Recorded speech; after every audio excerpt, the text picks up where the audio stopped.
شیر کی سزا۔ کسی جنگل میں ایک خونخوار شیر رہتا تھا۔ جنگل کے سارے جانور اس کے خوف سے سہمے رہتے۔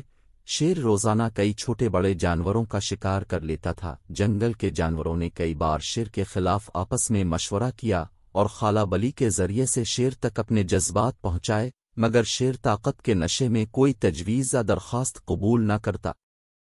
شیر کو اپنی خالہ بلی کے ذریعے معلوم ہوا کہ اس کے خلاف سارے اجلاس لومڑی منعقد کراتی ہے اور تقریروں میں بڑھ چڑھ کر حصہ بھی لیتی ہے۔ لومڑی کی چالاکیاں تو مشہور ہیں، مگر اس معاملے میں وہ بہت مخلص تھی۔ اسے سینکڑوں جانوروں کا درد کھائے جا رہا تھا، جو روز بروز مارے خوف کے کمزور ہوتے جا رہے تھے۔ شیر نے لومڑی کو خوب ڈانٹا اور آئندہ محتاط رہنے کا حکم دیا۔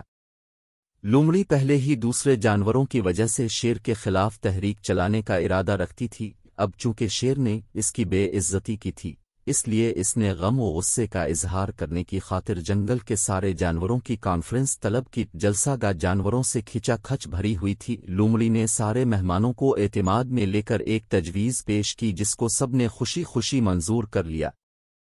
اب کیا تھا؟ شیر صاحب کے خلاف سوچی گئی ترکیب پر عمل کرنے کے لیے سب جانوروں نے ایڑی چوٹی کا زور لگانے کا فیصلہ کیا۔ شیر کو اس ہنگامی اجلاس کی کانوں کان خبر نہ ہوئی، کیونکہ اجلاس کے روز شیر کی خالہ بلی کو نہیں بلایا گیا تھا۔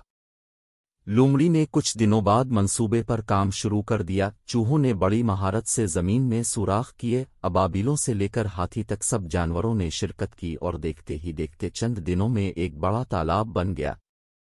سب جانوروں نے ایک ساتھ گڑ گڑا کر خدا سے بارش کے لیے دعا کی۔ دعائیں رنگ لائیں اور رحمت کی بارش سے پورا جنگل جل تھل ہو گیا۔ تالاب پانی سے بھر گیا۔ ایک ہرن کو شیر کی کچھار کی طرف بھیجا گیا۔ شیر بھوکا تھا اور اونگ رہا تھا۔ جوں ہی اسے ہرن کی آواز سنائی دی تو اس نے لپک کر ہرن کا پیچھا شروع کر دیا۔ ہرن سوچے سمجھے منصوبے کے تحت تالاب کی جانب دوڑ پڑا۔ شیر بھی اپنے شکار کے پیچھے پیچھے بھاگ رہا تھا۔ ہرن تالاب میں کود گیا۔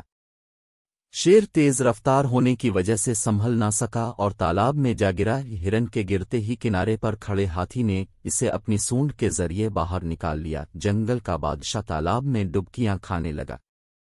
تالاب کے ارد گرد جشن کا سما تھا۔ شیر نے غوطے کھاتے ہوئے معافی چاہی اور آئندہ مار دھاڑ نہ کرنے کا وعدہ کیا۔ لومڑی کا دل پسیج گیا اور اس نے شیر کو معاف کرنے کی درخواست پیش کی۔